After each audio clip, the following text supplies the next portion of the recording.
Joining us tonight. This meeting is being recorded. Thank you, Zoom. Again, thank you all for joining tonight, our Ward 4 Town Hall. Tonight, we're going to be talking about all things relative to the Houghton South Neighborhood Association that covers primarily Savano, Sierra Morado, and Saguaro trails. And we'll cover some of the projects happening in the surrounding areas that a lot of us utilize along the way. So we're going to start off with some housekeeping.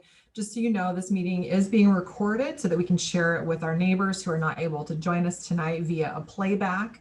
If you do have any questions that pop up for you during this event, please use the Q&A box, and my team is standing by to either answer those live during the meeting, or there will also be an opportunity for Q&A after I finish going through my update and giving you all some information which may spawn some additional questions.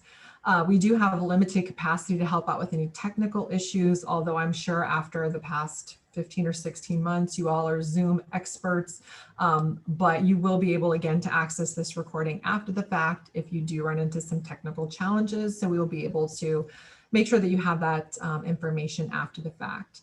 And these instructions will be in the chat for you if you need to reference those later.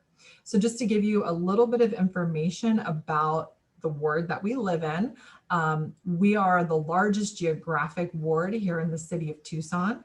We cover about 100 square miles of Tucson's total 227 square miles. So as you know, we're big and vast out here, and our ward is also considered a major growth corridor. And that should probably come as no surprise to you, since everywhere we turn, we see growth around us. I'm a Sierra Morado resident myself, so I'm your neighbor, and definitely growth is something that we are very familiar with out here in our neighborhood. Also, in terms of job creation and economic drivers out here, we have a lot of aerospace, a lot of defense, tech, and optics. Those are some of our major employers out here in the region and out here in Ward 4. So just a little fun facts about our ward. Core services, so the city government is really, our charter requires us to focus on transportation and roads, public safety, and parks and recreation. And that's really something that's important to me, that we stay focused on delivering core services and doing those efficiently. So tonight I'm going to give you some updates on things that are going on in these three categories. We'll start off with transportation and mobility. We've got some stuff going on with Proposition 101, which is a $100 million proposition for road improvements. 60% of those for arterial road improvements, and the other 40% is going to be used for local street improvements. And voters approve the specific major roads to be improved. And we do have a Citizens Bond Oversight Commission that is selected, and those folks address the local roads to be improved on.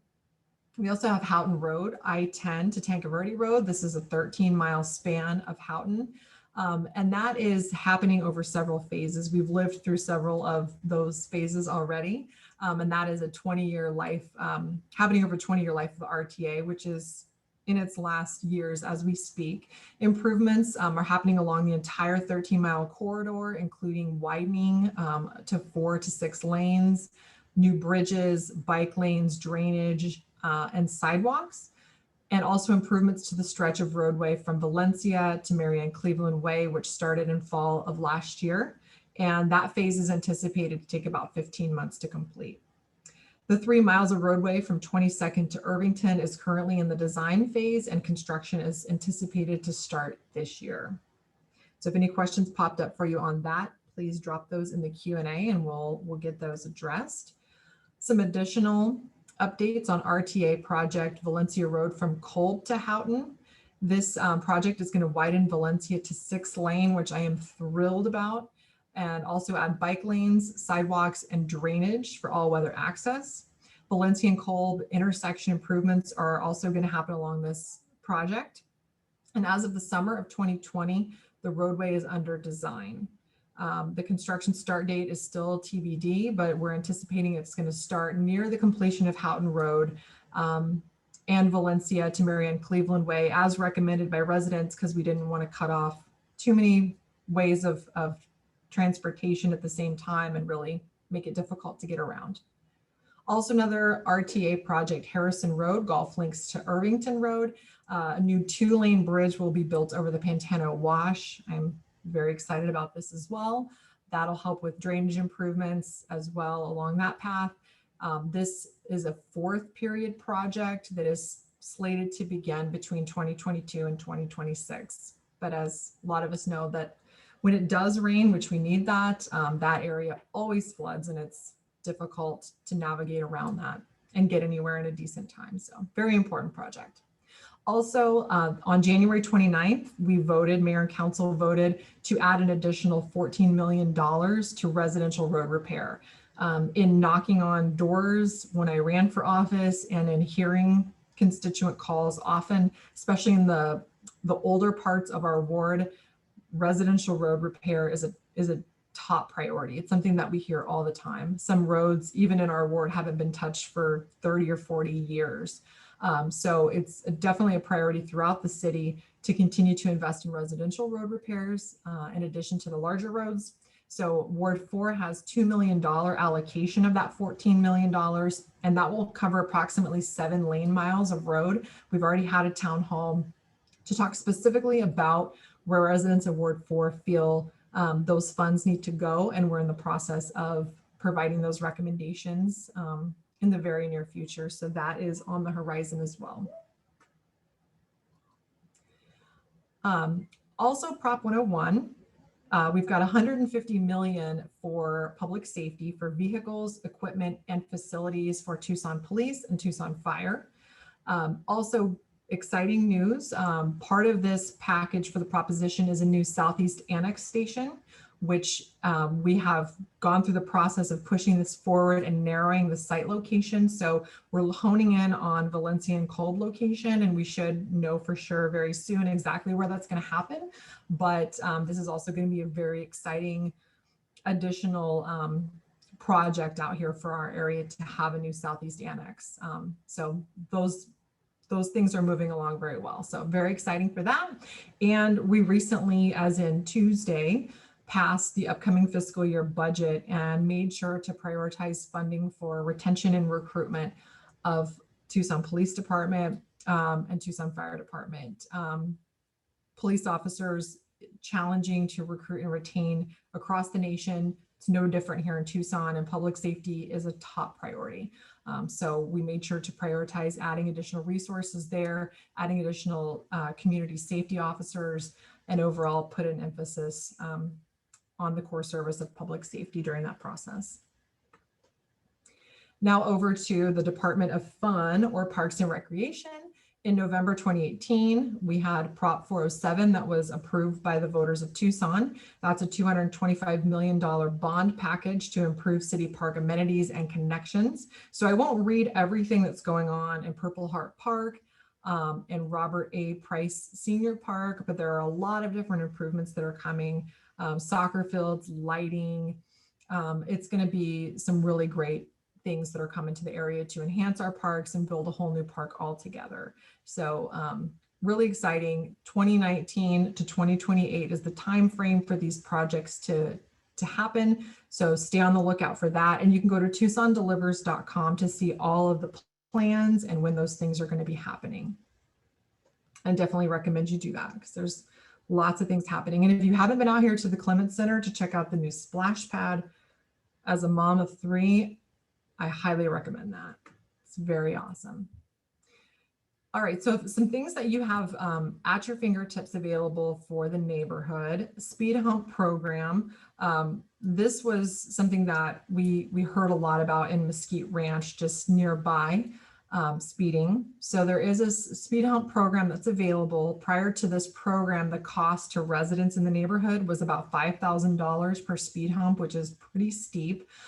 So we have a program that's available that reduces the cost to $500 per speed hump for up to 30 installations citywide. So if you have problematic areas in any of your neighborhoods, please give us a call. You know, there are things that we can also do to help address that, and we can talk about that. But also if speed hump is something that your neighbors are interested in, we can provide information on that. So just wanted you to know that that's available.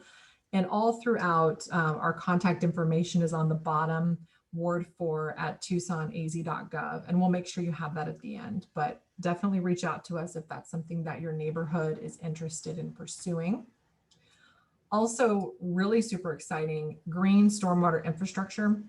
So again, as we do get rain, it's really advantageous of us to be able to get that water into some place, some way that is usable. And we have a program in place to help neighborhoods identify ways to do that and actually implement those mechanisms for stormwater runoff, diverting that water so that it doesn't flood, and also helping that water get to a place where it can be utilized in water harvesting areas. Martha from our office has been educating herself and leading projects and helping neighborhoods make this happen. So if you have areas where you're interested, you know that there's flooding happening and there's opportunity in your neighborhood, definitely reach out to our office, and we're happy to walk you through that process to get a project started in your neck of the woods. We also have the Million Trees Initiative happening and underway. Important takeaway here, we want to try to plant 1 million trees by 2030 to increase our tree canopy, which has a lot of benefits, helping to reduce the heat island effect. And just obviously, who doesn't love ducking under a shade tree? We all fight to park under the one tree at Target. So we all understand how valuable trees are. So important to note here, TucsonCleanandBeautiful.org is a great site to go to if you're interested in accessing very affordable trees. And I believe the trees that we use are actually from Savano Nursery. You can correct me if I'm wrong in the chat, but definitely local to our area if that is accurate, which I think it is. And also tep.com/trees4you. If you're a TEP customer, I believe you get a very discounted tree or maybe even a free tree. I'm not sure, so don't quote me on that. But Trees for You is another program available to help provide very affordable trees for your yard. And that's a great benefit that you have available. Also, neighborhood cleanup. If you notice areas that are problematic, you notice a lot of dumping in an area, of course, we want to know about it. But also, if you have neighborhood cleanup, we can work together to get dumpsters, big roll-off dumpsters to you. Those don't cost anything. We bring them there. We pull them out when you're done. And Tucson Clean and Beautiful provides the bags and tools if you want to organize a neighborhood cleanup. And also individual household cleanup. We're past the point of spring cleaning, but it's never too late if you want to do some summer cleaning. Obviously, we have your recycling, your blue bins for your home use, for clean plastic, paper, cardboard, and metal. For your glass, as you know, we're no longer accepting glass in the blue bins. It's just cost prohibitive to do that. So if you bring your glass, we have here at the ward office at 8123. It's been a long day. East Poinciana, or also Purple Heart Park is another close location. You can bring your recycle and look for the purple bin for your glass. And household hazardous waste, we've got those available, let's see, May 8th. That's slightly outdated, but we do have a process for household hazardous waste for you to be able to bring those to Los Reales landfill. And there is a monthly collection, and we'll find out what that next one is, and we'll put that in the chat for you. And also special trash collection. I'm a huge fan of this. Between bulk and brush and bulky, you can order a special pickup. It's $55. You can put everything out there on the side. Just reach out online and you can request another fee, and they just put $55 on your bill, and they come and pick up all of your stuff that you need hauled away between brush and bulky. So it's a great service, and I've used it a couple times since the pandemic when I wanted to get rid of everything in my house. All right, so that's really everything that we have tonight in terms of presentation. So we want to take plenty of time to answer your questions. So I see a lot of things have been coming in over Q&A. And if you haven't found it, there's just a little Q&A box down below, and we'll give a moment for you to type that in. And at this time, I'm actually going to turn it over to Teresa, my lovely chief of staff, my better half, to take over on the Q&A piece. Thank you, Vice Mayor. I'm going to, it looked like some folks were using the chat bar originally, so I'm going to start there, and then if everybody can use the QA, that would help me on my end. Wanted to address the question regarding what you were mentioning. Yes, the trees do come from Savano Nursery, And both the tree programs, including the TEP, they have a nominal fee. I think TEP's is like $5. But if you go to that link, it will show you, and you can actually pick from a number of trees. And the programs let you have 2 each year. So it's a great deal. So one of the questions that came in was from Peter, and Peter wanted to know if there's any plans to improve Old Bale Road between Valencia and Rita Road. And currently, I do not believe there are any plans to improve that stretch. If you had the opportunity to tune into either the transportation department town hall that we did just recently, and after that, we also did one regarding the additional money that the mayor and council did. The director, Diana Alarcon, explained in great detail. We recorded those, they're online, so you can go back and watch exactly how the roads are selected and different ways that you were able to get them on the list to prioritize. And so typically what the city tries to do is worst roads first, and that particular stretch doesn't rate as high as other roads.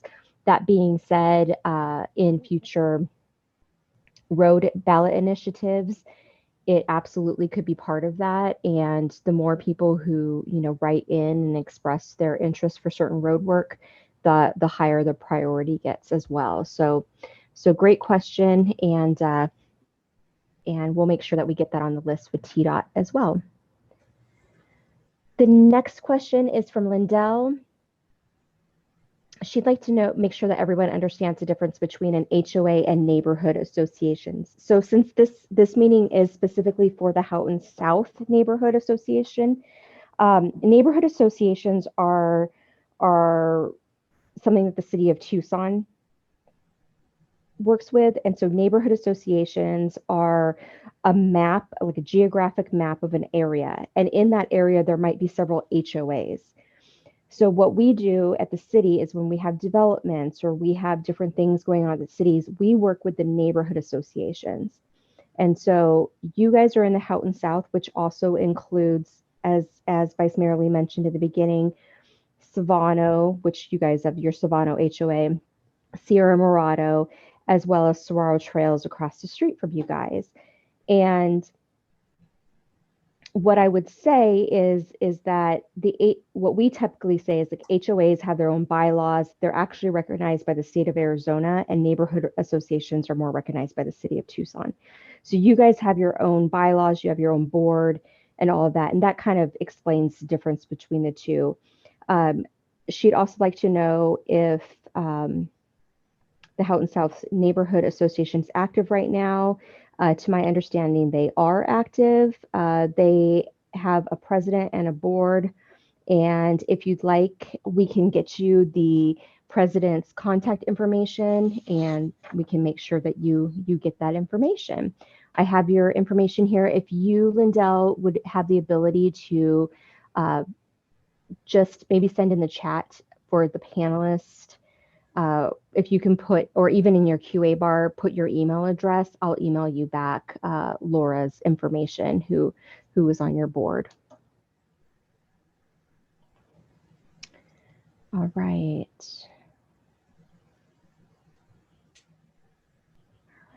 I don't see any more questions coming in for the group. Okay. So we can give it another moment in case anything else has surfaced for anyone in terms of questions. And if there is anyone dialed in, if you want to unmute and press *6 and ask a question. I'm not sure if anyone's dialed in or not, but I definitely want to have an opportunity for that.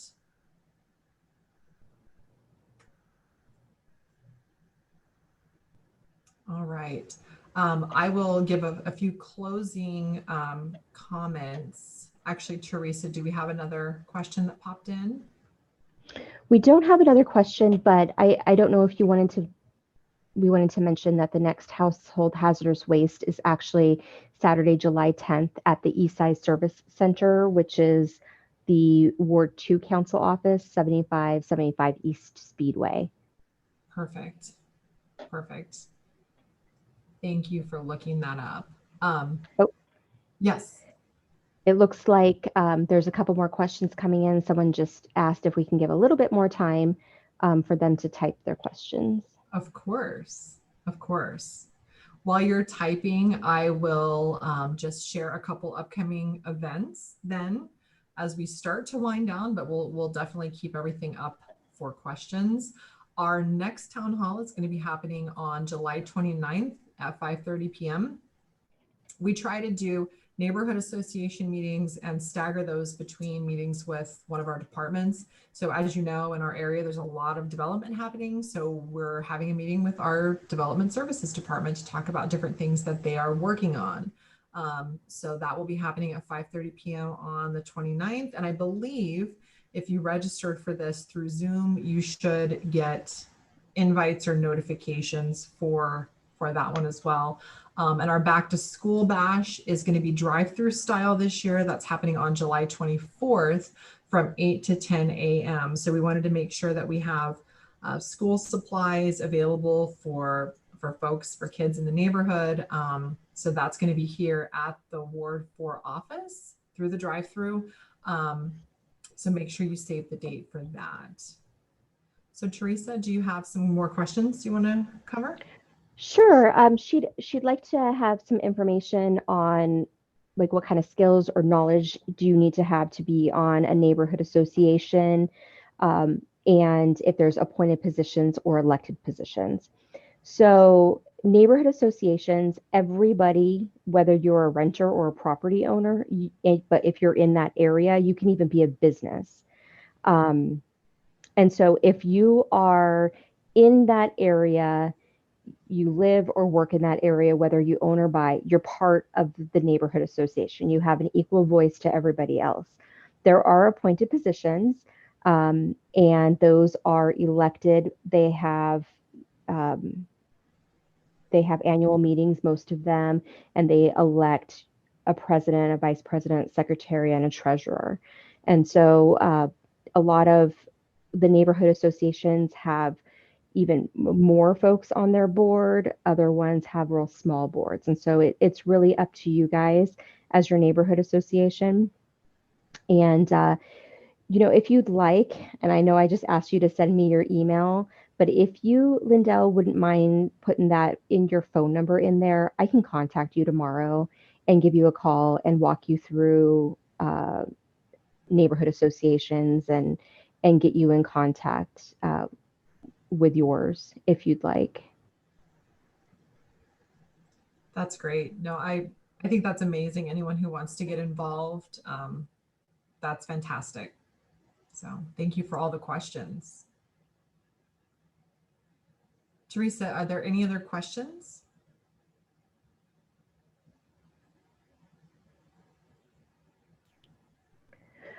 Nope, just same thing for she just responded to me with her phone number so I can get back to her. So no new questions, and we'll take care of those. Okay. Well, thank you again for interest in serving in a neighborhood association capacity. That's amazing. All right. So with that, just a couple things. If something does pop up that you have a question about or a concern, we definitely are here to support. Our phone number is 791-3199.